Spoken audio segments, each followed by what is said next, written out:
Hello, selamat sore semuanya. Kita tunggu dulu sampai teman-teman Lash Sisters lainnya juga ikutan join. Hai Christine. Hello, hai semuanya. Wow, selamat sore semuanya. I'm Yuli. Mungkin kalian juga udah kenal ya sama aku.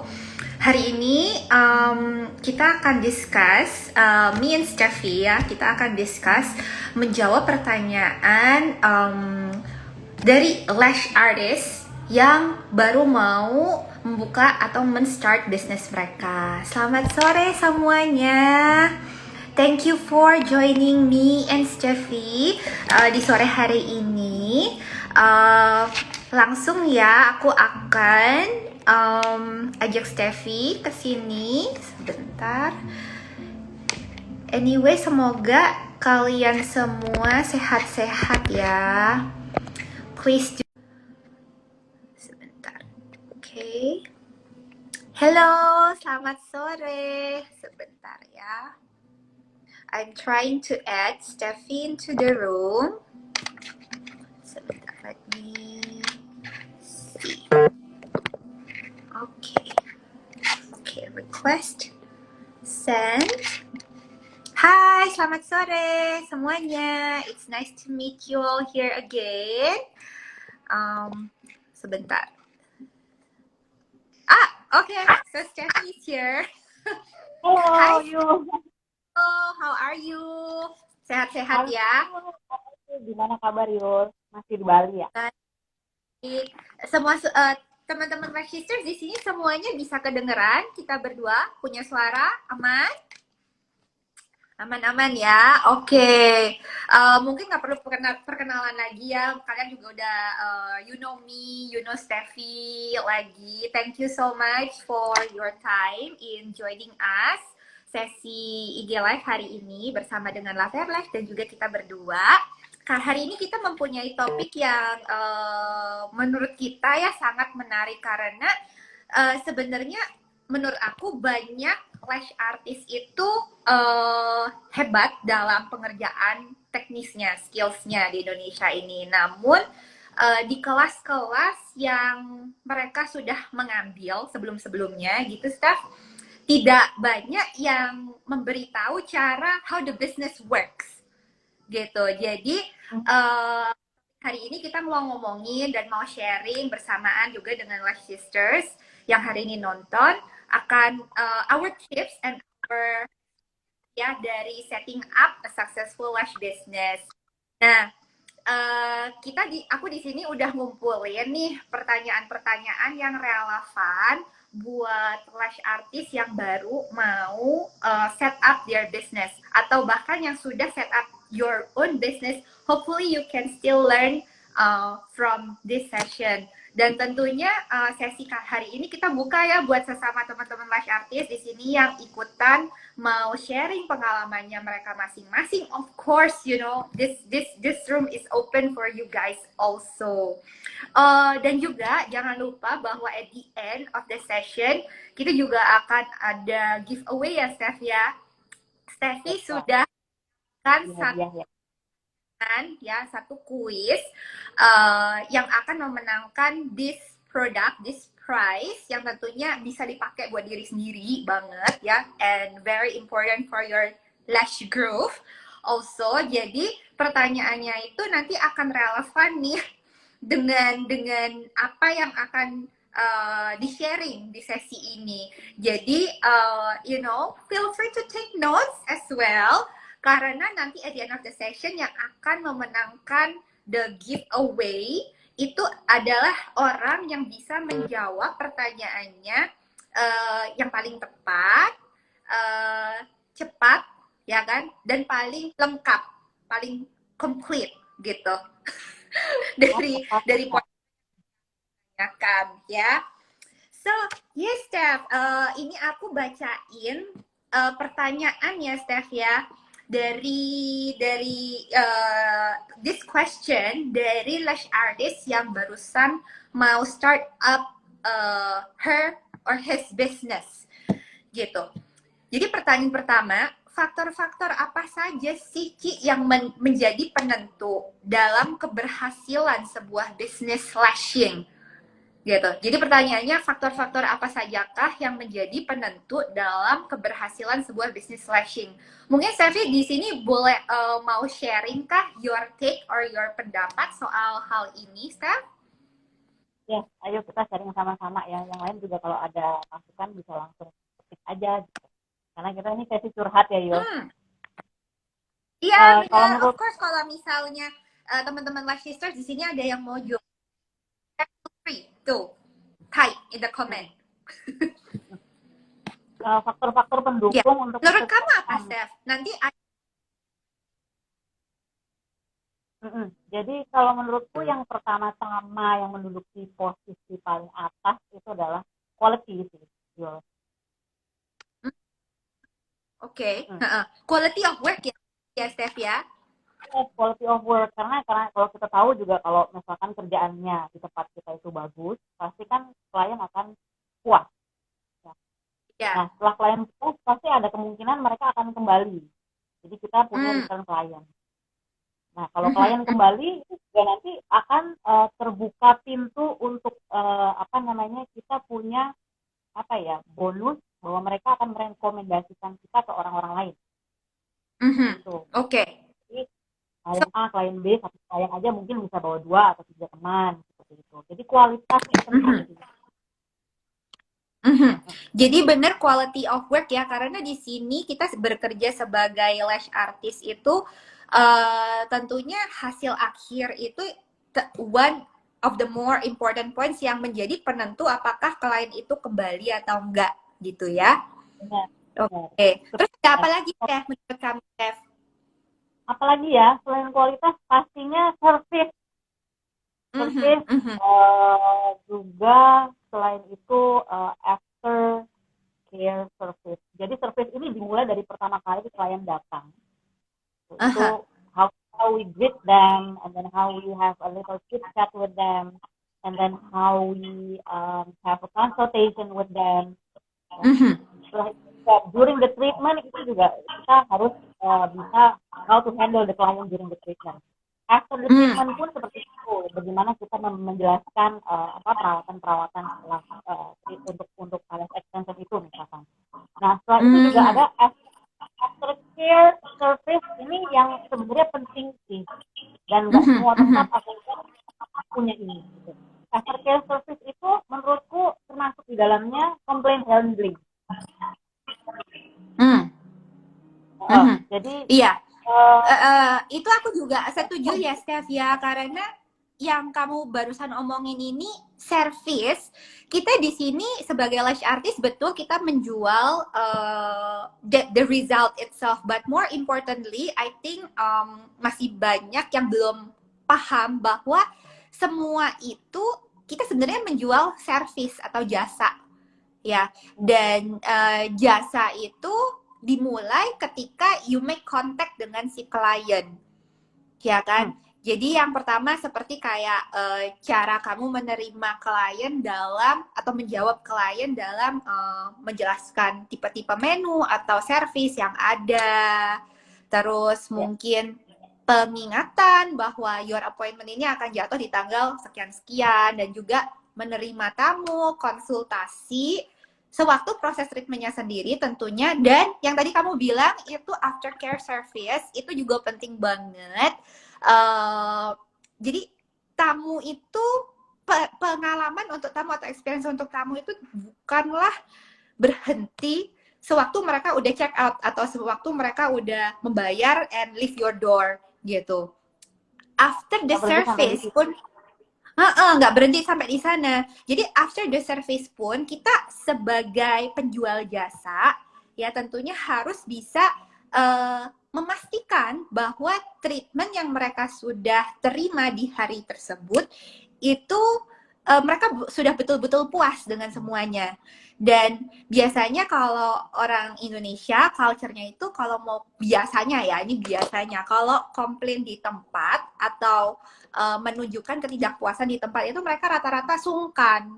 itu dari pengalamanku seperti itu, Steph. Jadi makanya kayak kebanyakan mereka akan nggak sungkan kalau misalnya kita nanyain lewat WhatsApp atau lewat chat seperti itu. Kakak sudah di treatment tanggal sekian, apakah ada kendala atau apa segala macem gitu. Actually, people love getting asked, and memang ya nggak semua, dari pengalamanku sih nggak semua orang akan kayak ngebales gitu loh, Steph, chat kamu.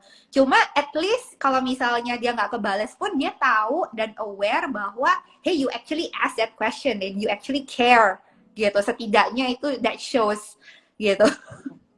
Ya betul. Itu Kayak juga gitu jadi nggak sih feedback maksudnya? juga. Mm-mm. Jadi dari pengalamanku justru kalau misalnya nih namanya kita orang ya Jess, Steph ya, kita jual jasa itu nggak setiap kali treatment akan kayak perfect lah gitu, pasti ada nggak luput dari kesalahan ini itu segala macam.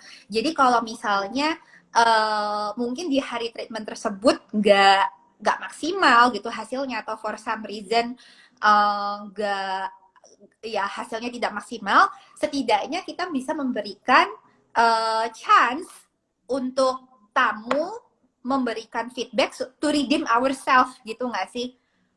Ya betul. Maksudnya kalaupun ada ketidakpuasan dari klien juga kita harus bisa punya apa ya, solusi yang profesional, ya nggak Yul? Ya, correct. Jadi Jadi ada mungkin di ada sini klien ada gimana klien gimana? yang ada klien yang curhat gitu Yul ke aku. Jadi ini aku sesuai dengan etika aku nggak akan menyebut nama salonnya ya. Jadi datang di satu tempat, kemudian kebetulan di handle oleh terapis. Nah, setelah itu dia merasa nggak enak gitu, nggak nyaman untuk nusuk. Dan setelah sehari setelahnya matanya merah, bengkak. Lalu dia komplain kan ke the owner of the salon. Lalu di ownernya itu bilang datang balik lagi aja, nanti ditawarkan untuk remove gitu. Dia datang, remove, tapi setelah itu bisa untuk removal. Seperti itu. Gitu. Nah, ini kalau kita membayangkan posisi kita di kliennya, gitu, apakah kita akan merasa, I mean, I pay for nothing, gitu loh. Ya kan? Yeah. Jadi sangat ada rasa kekecewaan di situ. Walaupun sudah dikomplain loh, ini saya kan memang mau solusi yang tepat untuk gimana saya supaya matanya nggak merah lagi. Kalau memang mau di remove ya ada baiknya jangan bisa seperti itu gitu loh. Nah, karena kita sebenarnya pun kalau apa namanya terapis kita kan nggak bisa terus-terusan kontrol misalkan seperti itu. Dan memang kalau hasilnya tidak puas dan sampai matanya bengkak, something is wrong. Jadi saya rasa harus mempunyai suatu solusi yang win-win, yang tidak hanya kita memikirkan dari segi profit saja, tapi this business is more to the trust, ya. Lebih ke arah trust. Iya. Nanti di sini Steph ada pertanyaan nih soal apa tuh namanya cara complaint handling yang tepat gitu. Nanti kita akan go through deeper soal complaint handling di pertanyaan berikutnya nih Steph. Ya. Okay. Tapi tadi jadi tadi yang pertama nih quality ya kan, quality. Terus yang kedua adalah service ya kan. Yang ada apa lagi nggak Steph yang bisa membantu menentukan bahwa bisnis kita ini supaya berhasil dan tahan lama atau sustainable gitu? Aku tambahkan sedikit untuk service ya. Mungkin termasuk di dalamnya adalah di attitude. Attitude dari the owner and also the therapist. Attitude itu boleh tolong dijelasin lagi maksudnya gimana nggak Steph? Ini sebetulnya kayak pengalaman pribadi sih. Aku pernah pasang di salah satu salon yang aku nggak akan sebutkan gitu namanya ya. Dan kebetulan memang tipe bulu mataku tuh tipe bulu mata yang menyusahin gitu. Yang menyusahin kalau dipasang. Jadi tipis, banyak tapi banyak baby lashes-nya. Oke. Nah, kebetulan dijadwalkan di jam sore, sekitar jam 4 ya. Nah, setelah dilihat oleh terapisnya, lalu terapisnya bilang, wah Kak, ini bulu matanya banyak Kak, saya nggak bisa pasang semua ya Kak, gitu. Dia bilang seperti itu. Oh, Bu, kenapa apa, nggak bisa pasang semua karena saya udah harus pulang. Oh, iya. Seperti itu. Oke. Pertanyaan pertama, kalau memang waktunya nggak pas, kenapa dikasih di jam yang itu? Lalu yang kedua, Hmm. it's not the client's fault that we have a lot of natural lag. Betul nggak? Iya, Nah, itu iya. yang pertama. Gitu. Kemudian ada juga klien yang curhat gitu. Ini saya tidak menambahkan dan tidak mengurangi gitu ya. Cuma cerita aja. Iya. Dia itu sudah berlangganan di salon A yang memang berdirinya sudah cukup lama. Ya. Sudah lama langganan itu. Biasa dipegang oleh terapis dan hasilnya memang bagus. Nah, suatu saat dia mau pasang, ini kok tiba-tiba ownernya datang, lalu marah-marah dan memaki-maki terapisnya. Karena terapis itu melakukan kesalahan. Oh, oke. Jadi marah-marah di depan klien. Nah, si Oh, klien wow. ketakutan. Oh, kok begini gitu. Akhirnya dia memutuskan untuk dari itu dia lumayan shock juga gitu karena dia mendengar si owner ini marah-marah ke terapis. Nah, setelah itu dia mendengar dari klien si B, jadi nggak cuma satu klien gitu. Jadi klien si B ini di tempat yang sama kebetulan owner ini suka curhat di status Instagram story. Jadi ada permasalahan proses pembayaran lah dengan klien lah, ada permasalahan apa lah dengan klien lah. Dia curhatnya itu di status Instagram. What I mean is that kita memang bekerja di bidang ini bukan pekerjaan yang gampang. Walaupun kita sebagai owner misalkan menyerahkan pekerjaan itu ke terapis, mengelola bisnis ini memang tidak mudah. Tapi kalaupun sampai kesel-keselnya kita gitu ya, kita bolehlah bercerita ke pacar, ke suami, ke ibu, ke teman-teman sama les artis. But please don't post it on your story. Karena itu akan menjadi konsumsi your clients too. Gitu. Ini bisnis menggunakan bisnis IG salon. Yes, yes. Oh, oke. Jadi menceritakan statusnya di situ, curhat di situ kalau memang ada kendala dengan klien dengan pembayaran yang tidak komplit dan bla bla bla bla, lalu mengutarakan isi hatinya gitu. I don't think it's professional. Jadi klien yang cerita itu dia memutuskan untuk sudahlah cari aja di tempat lain. Walaupun kualitasnya bagus, tapi dia cukup shock gitu dengan kok gitu. What do you think ya? Iya. Attitude is also important. Menurut aku itu juga penting juga ya, attitude dari segi kita menghandle tamu. Biasanya terapis atau misalnya nih kalau aku salon kan ada terapisnya ya Steph ya gitu. I always remind my therapist to not mix personal issues dengan professional issues gitu ya. Kita ngerti ya, sehari itu pasti siapa sih yang nggak ada masalah personal issues itu, everyone has their own issues, tapi namanya kita kerja ya, tentunya kita harus tetap menjaga batasan profesional and personal itu. Itu pertama. Terus kedua, aku selalu juga pesan pada my team bahwa it is very unpredictable. Kamu bisa mendapatkan klien tipenya itu seperti apa. Ada klien yang tipenya itu baik banget gitu. Tapi ada tipe klien yang suka meledak-ledak gitu loh, Steph. Kayak mereka suka ya nggak sungkan-sungkan, kayak suka ngomongnya itu langsung nusuk gitu lah. Seperti itu. Ya kita tahu namanya we're dealing with humans on everyday basis. But I always tell my team, kalau nggak apa-apa, you stay as professional as possible in front of the client. Perkara kalau kamu mau mencurahkan hatimu atau mencurahkan emosimu, nanti silahkan, nggak apa-apa nanti, gitu loh. Tapi dengan orang yang tepat, kalau mau curhat ya kan. Just professional as possible. Kalau misalnya mentok-mentok nih kayak worst case scenario ada yang nge-record atau apa, yang malu kan dia gitu loh. We do wrong seperti itu. Jadi kita tahu juga ya Steph, kayak membangun bisnis itu bukanlah kita membangun reputasi ya, reputasi itu bukan nggak bisa dibangun hanya dengan kayak satu hari, it's like a long time gitu. Dan kalau misalnya kita hanya, maksudnya apa ya, salah langkah satu kali aja itu reputasi juga bisa hancur seperti itu. Jadi kalau aku sih percaya bahwa whatever happens, we still need to maintain our reputation and professionalism seperti itu. But as a business owner, like I can empathize with my team kalau misalnya mendapatkan tamu yang bisa dibilang less than, it's not your dream client lah gitu. I can empathize that gitu. Jadinya kalau dari aku sebagai business owner, I would support and give emotional support aja gitu to your team gitu loh, bahwa ya di luaran ada klien yang memang seperti itu, but we cannot pick, right? We cannot select our clients. Itu sih menurut aku. Dan itu masuk ke service ya, Steph ya, berarti ya. Yang Untuk poin. service ya, kita harus menjaga diri juga gitu, karena ya itu, keep being professional. Karena sekarang sedikit aja itu it will go back to us. Yes. Correct. Ada lagi kamu mau ditambahin?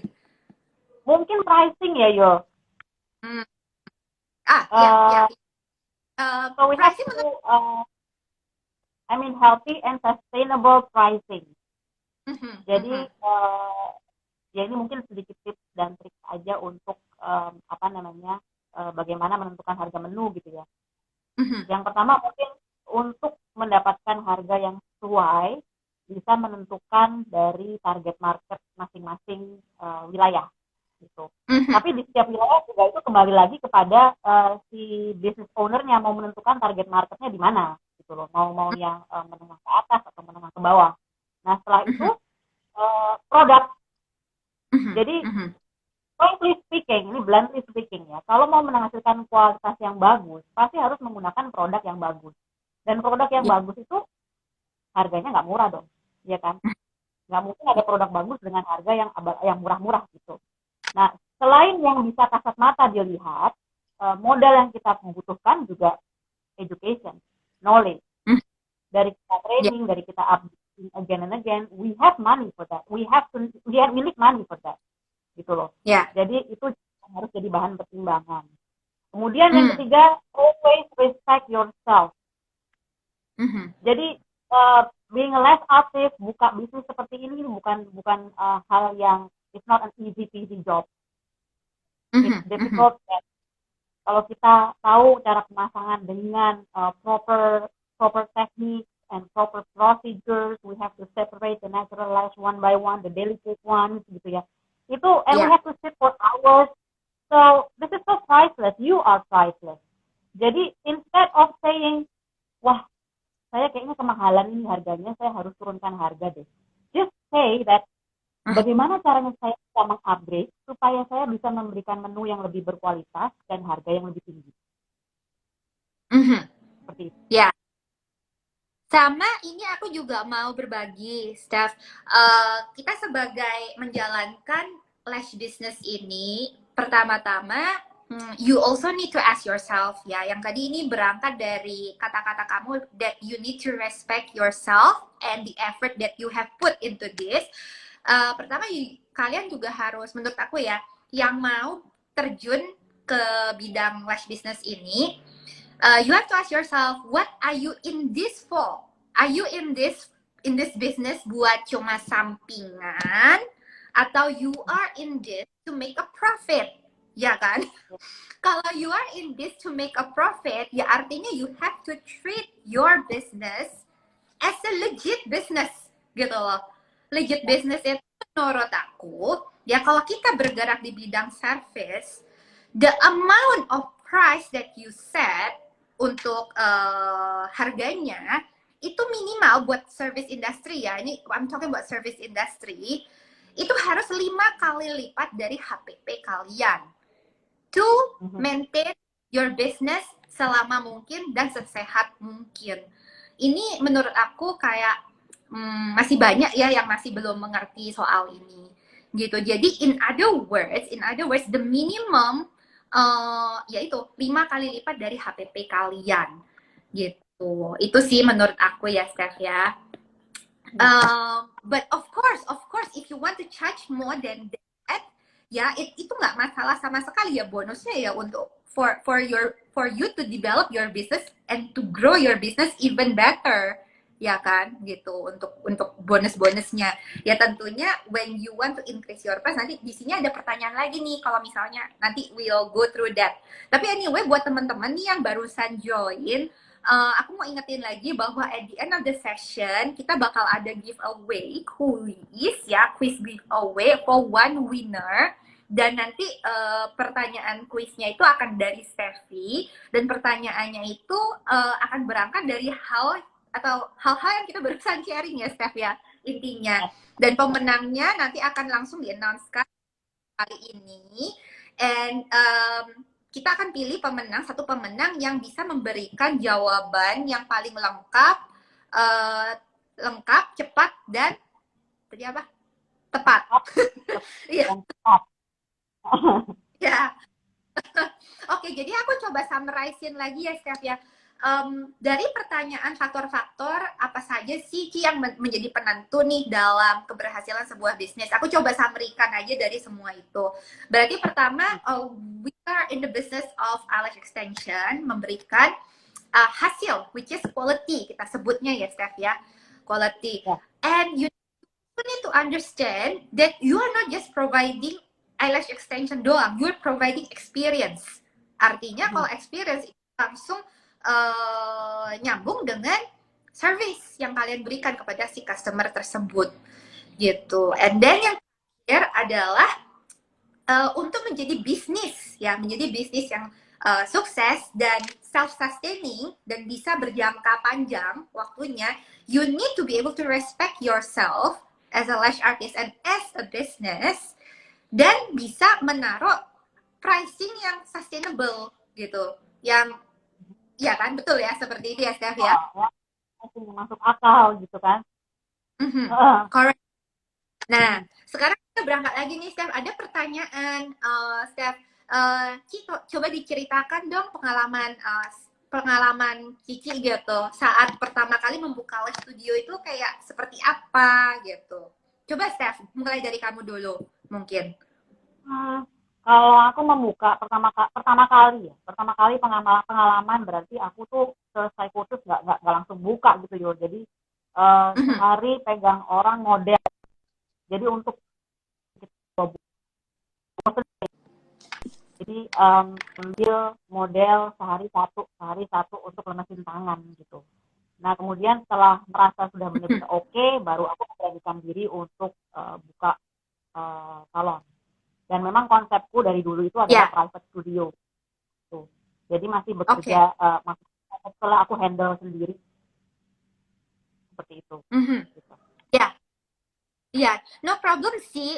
Dulu aku juga mulai dari home studio juga, bagi yang belum tahu. Cuma waktu itu pas when I get pregnant, aku juga udah nggak kuat lagi ya megang sendiri. So I actually hired dan memberanikan diri untuk hire my first team of lash therapist. Awal-awal itu singkat cerita kayak susah banget mencari a team of therapist that you want to invest your time and effort into gitu. Tapi ya menurut aku ya kita sih tetap harus stay positif ya, mencari orang yang jujur itu penting, mencari orang yang sesuai dengan yang harus cocok dengan personality untuk menjadi lash artist. Tidak bisa dipaksakan kerjaan seperti ini. Kalau kalian you're thinking of hiring your first team, you also need to match the personality dengan job position ini gitu. Nggak bisa dipaksakan. Mungkin kayak oh you know she's so nice atau apa gitu, tapi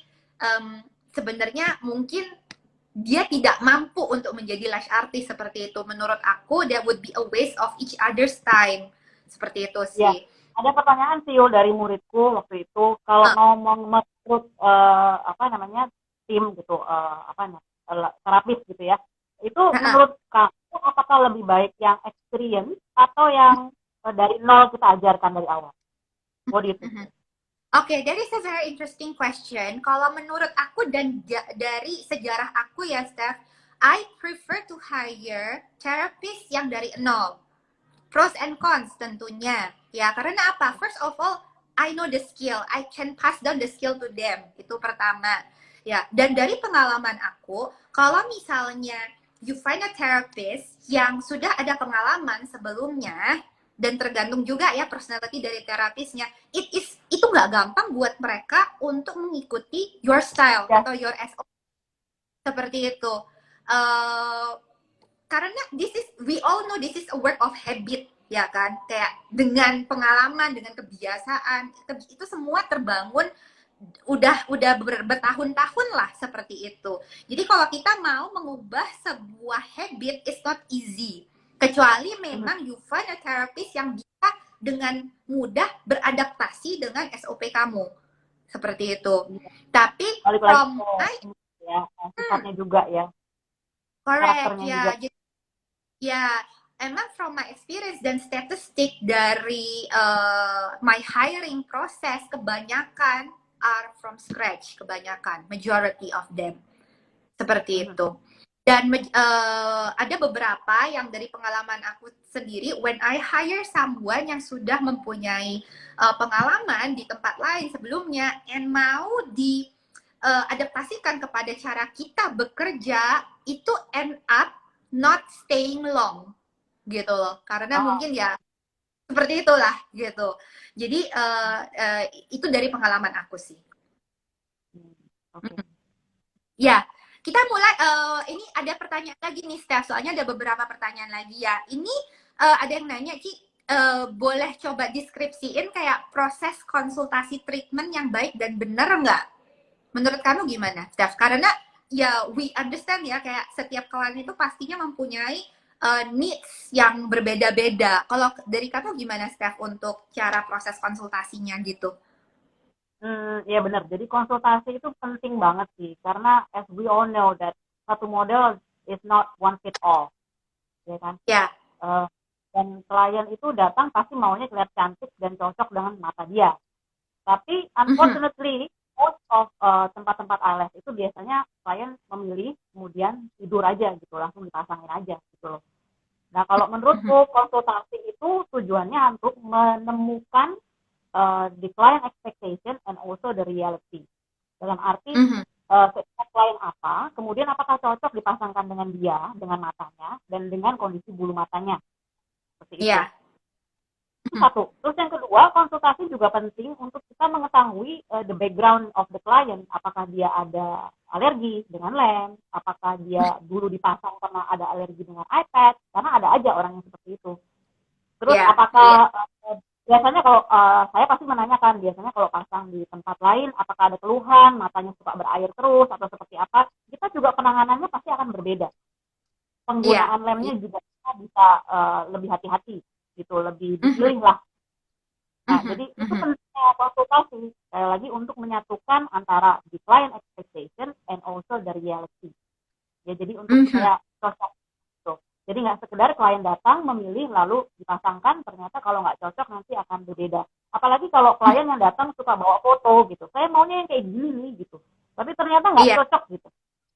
Katakanlah matanya sipit, tapi maunya yang cat eye. Tapi kan nanti pas begitu jadi, kok nggak kayak gini sih gitu kan. Jadi ya kita harus bisa memberikan konsultasi di awal. Kayak gitu. Itu betul banget ya, aku juga setuju bahwa kalian Lash Sisters di sini juga harus sadar bahwa kepuasan klien itu akan berangkat dari hasil yang kalian berikan kepada dia, tapi juga akan harus di making kan dengan ekspektasi dia sendiri. Kita nggak bisa kayak pukul rata, aku udah ngerjain this style for this client A and she's so happy with it. Terus aku akan aplikasikan dan berasumsi bahwa si klien B ini juga akan suka dengan tipe dan tapi hasilnya beda. Ya, bener, kayak konsultasi menurut aku itu adalah kunci penting banget untuk menentukan di hasil akhirnya apakah klien ini jadi puas dengan hasil yang kamu kerjakan atau enggak, seperti itu. Karena what is valuable client is actually ya terfulfill their needs gitu loh. Mereka sebenarnya jujur nggak mau tahu kayak wah ini tingkat kesulitannya seperti apa. Seperti itu kita menggunakan apa gitu. Actually they don't Mereka maunya care. kan datang dan cantik gitu, datang lalu keluar cantik gitu kan. Oh, Ya, betul. dan ada juga sih cerita yo. Jadi ada klien datang, dia ngelihat temennya dipasang model Kim K, terus Mhm. kepengen juga nih yang Kim K gitu. Dari bentuk mata sih cocok, tapi begitu Mhm. dilihat bulu matanya ternyata banyak sekali bolong-bolongnya gitu. Terus ya aku Betul. bilang ini belum belum bisa ya dipasang Kim K. Jadi kita juga harus jujur gitu. Walaupun kita jual merek yang kita jual tipe yang dia mau itu yang harga tinggi, bisa aja kita Mhm. pasang. Kalau kita mikirin profit ya udah kita dapat harga segitu gitu kan. Tapi hasilnya kan nggak bagus gitu loh. Jadi kita juga bisa harus harus bisa menempatkan posisi kita sebagai klien. Kalau kita digituin mau nggak gitu loh. Jadi Yes. ya kita harus ini belum bisa ya dipasang yang model seperti ini. Jadi lebih baik di model yang lain dulu yang supaya hasilnya lebih oke. Kemudian sambil di serumin gitu di rumah supaya lebih grow healthily baru nanti comeback lagi bisa dipasang model Ah, yang di ini. during the communication and consultation process, you can also upsell some stuff, upsell some products juga kan. That's right. Nah, ini setelah kita lanjut lagi, ada pertanyaan nih. Cara ngerespon komplain dari klien yang baik dan profesional itu seperti apa? Dari pengalaman kamu seperti apa, Steph? Cara merespon maksudnya gimana nih Yo? Cara merespon komplain dari klien, tapi tetap baik dan profesional gitu. Ya berarti semua orang yang komplain tuh pasti maunya didengerin. Nah, Jadi itu penting itu. kita harus mendengarkan dulu gitu sampai selesai komplainnya apa. Nah setelah itu juga apa ya kita juga kembali lagi lah tujuan kita membuka bisnis ini apa. Kalau memang mau semua klien kita mau berusaha ya nggak akan semuanya juga akan puas gitu ya. Kita berusaha untuk membuat klien puas ya usahakan mendengarkan dulu komplainnya apa. Carilah titik tengah yang sama-sama enak gitu. Jadi ya kembali lagi seperti tadi yang sudah kita bahas ini bisnis jasa ini tidak hanya kita mengambil dari segi profit, tapi juga it's about trust, kepercayaan. Jadi kalau ada klien komplain, something is wrong, we have to be responsible for that. Kalau misalkan Nah, aku ada ini kok udah 3 hari tapi rontoknya banyak, balik lagi ke sini. Balik lagi ke sini, saya lihat rontoknya itu karena my fault or karena memang dia kekucek, kecabut dan lain sebagainya. Kalau kadang ada klien yang memang nggak jujur gitu, ada tipe-tipe orang yang berbeda.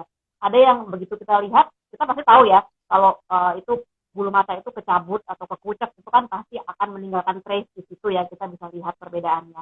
Tapi kalau memang ya. dari my fault, ya saya akan bertanggung jawab memberikan garansi bahwa memang itu kesalahan saya and I will apologize for that.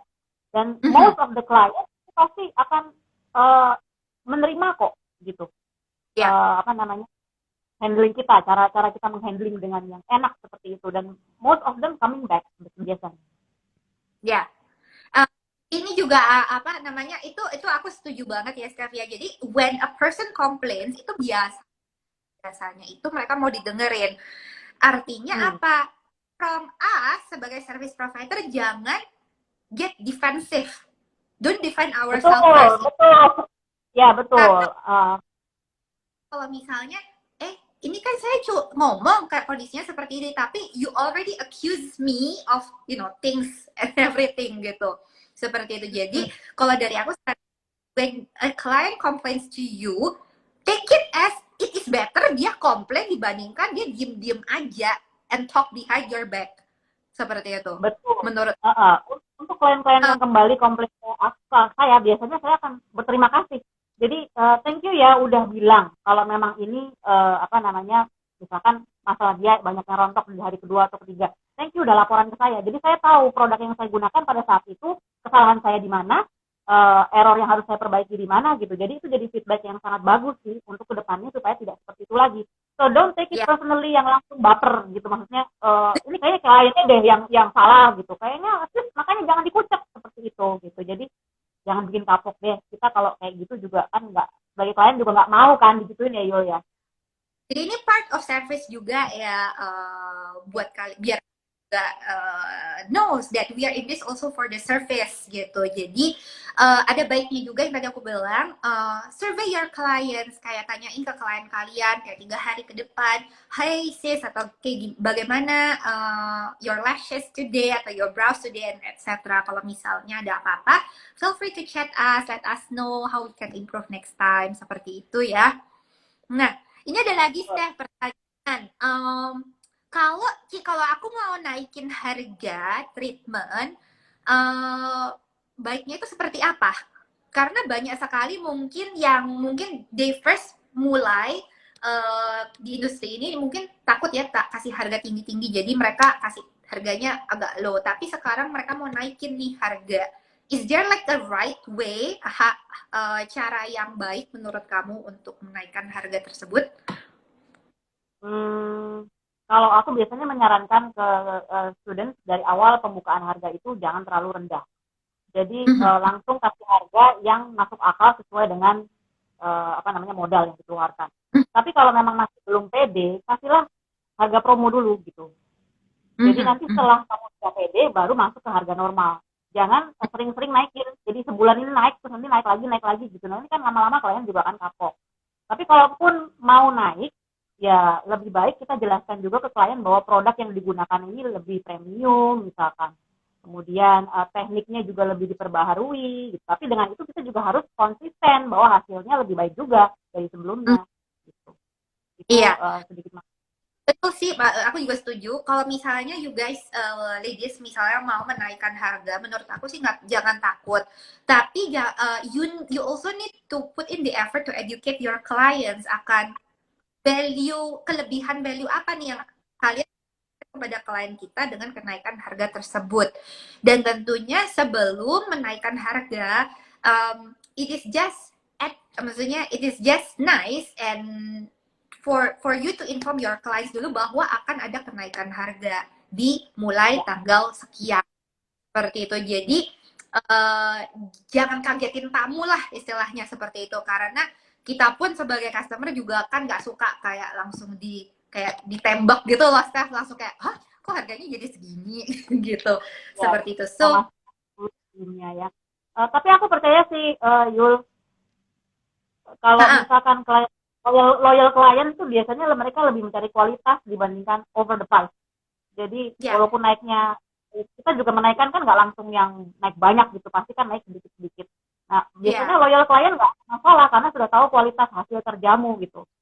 Dan balik lagi service tadi, kalau mereka sudah mempunyai trust on your place, no matter they try to the other places, they will come back to you because they trust you. They trust the work, the quality of your work, and also the quality of your service. Ya, jadi semua ini yang kita bangun atau semua yang kita terapkan kepada tamu kita itu intinya to build trust ya dengan tamu kita ya. Nah, oke. Dari nih, Lash Sisters di sini ada, kalau misalnya ada yang mau sharing juga, feel free to share with us in the comment section ya. Sekarang kita nih mau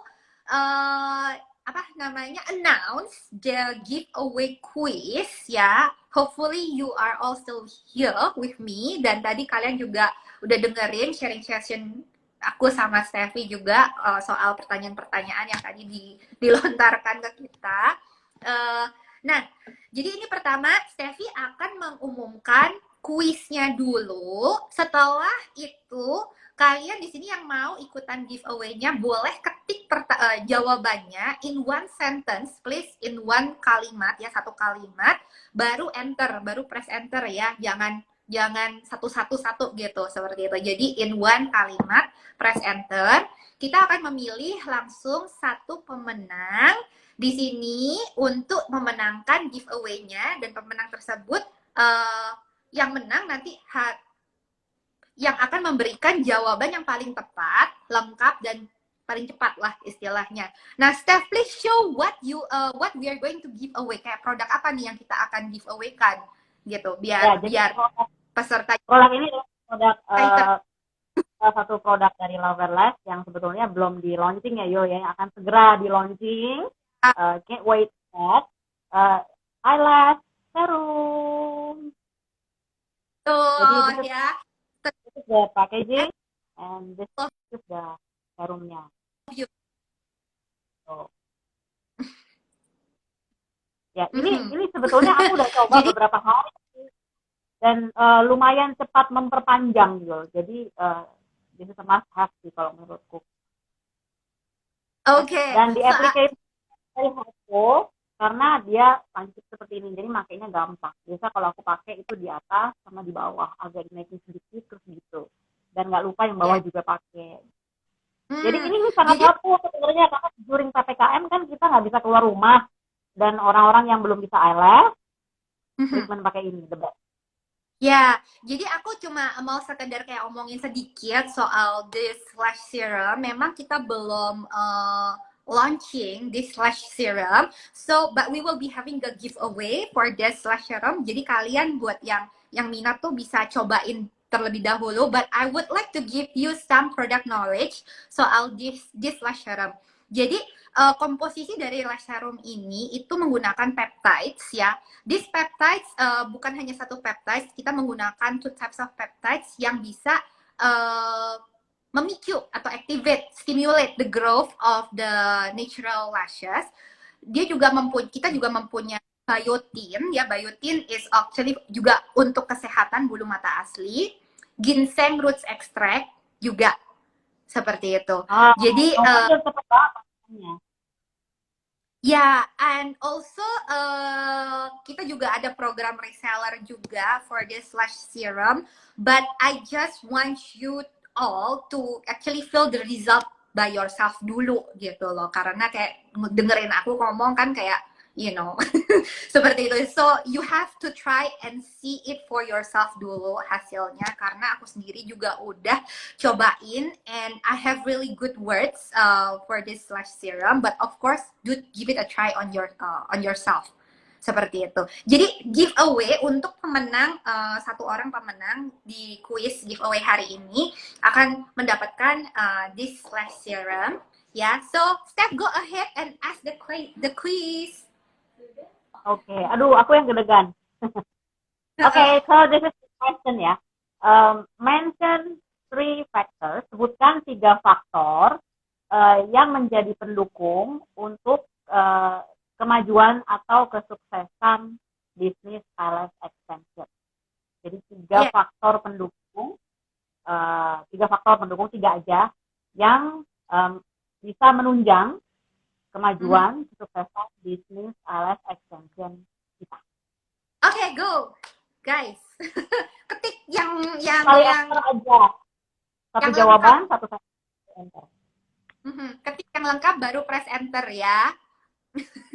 Ayo, tadi pertanyaannya ya, sebutkan 3 faktor pendukung. 3 faktor pendukung yang menentukan kesuksesan lash. Dan jawaban yang paling tepat, lengkap ya. Coba, Steph. Aku deg-degan kalau milih. Coba bantuin aku, Steph. Bantuin aku lihat. Kalau misalnya announce yang ada di sini, kalau kita belum announce yang ada di sini, artinya you can still give it a try ya. Give it another try ya. Kalau kebersihan surface, quality.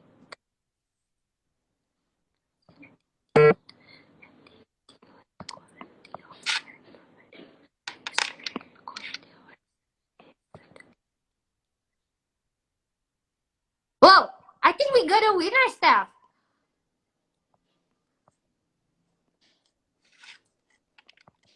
Halo? Halo? Ya.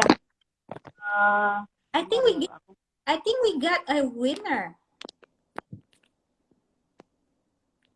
Yes? The answer, ya kan? Quality result, service, and sustainable pricing. Yes, disebutkan saja pemenangnya yuk. Let's do it ya. Let's do it ya. Yeay. Ya. Karin. Nanti aku message Karin ya. Let's do it ya. Selamat.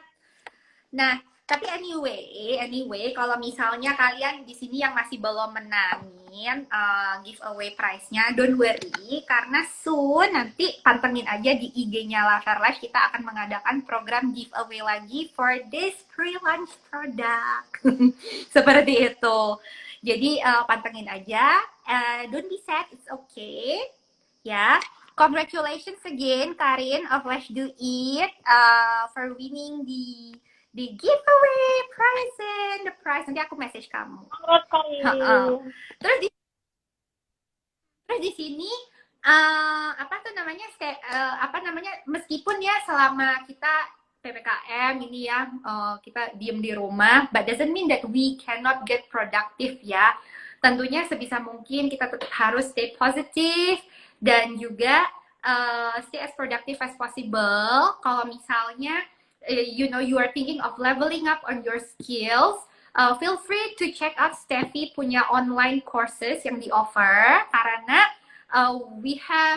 right now we have 2 types of online courses for life extension ya by Steffi. Sama Steffi akan mengeluarkan lagi satu course ya Steph ya. Boleh dikasih kisi-kisi Kak Steph, what kind of course?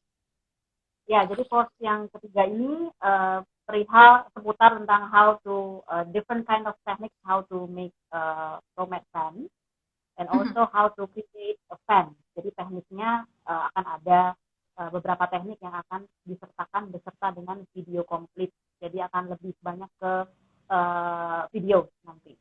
Jadi lebih ke how to create pomade fans in the proper ways and the tips and the tricks ya.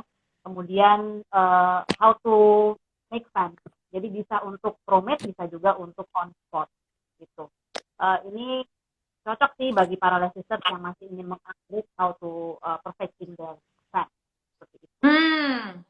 Oke. Nah, nanti we will post more about this di Instagram juga when everything is ready. Tapi anyway, guys, ladies, feel as usual ya, kayak misalnya kalian ada apa-apa, feel free to share with us, by DM atau apa kayak, it's okay gitu. Like, yeah, we are your fellow lash sisters, so it's you can share whatever it is dengan kita. Yeah, you are not alone, ya. Yeah. Anyway, thank you so much. Yeah, you can just curhat with us, or semoga di sini kita juga bisa berkenalan dengan lash sisters lainnya ya, yang mungkin kita masih belum kenalan ya, Steph ya. Tapi anyway, thank you so much everybody for your time. Ya, terima kasih. Semoga dari sesi hari ini kalian juga ada belajar, 1 or 2 new things dari sharing session kita yang bisa dipraktekkan langsung kepada bisnis kalian. Seperti itu. Semoga bermanfaat. Ya, semoga bermanfaat. Thank you so much everybody. And jangan lupa pantengin IG-nya Laveras karena kita akan mengeluarkan program giveaway lagi for the new product. Yes. Okay. So, so have a good evening semuanya. Stay safe and stay healthy. Stay healthy semua. Bye-bye. Yes, Steph. Bye-bye.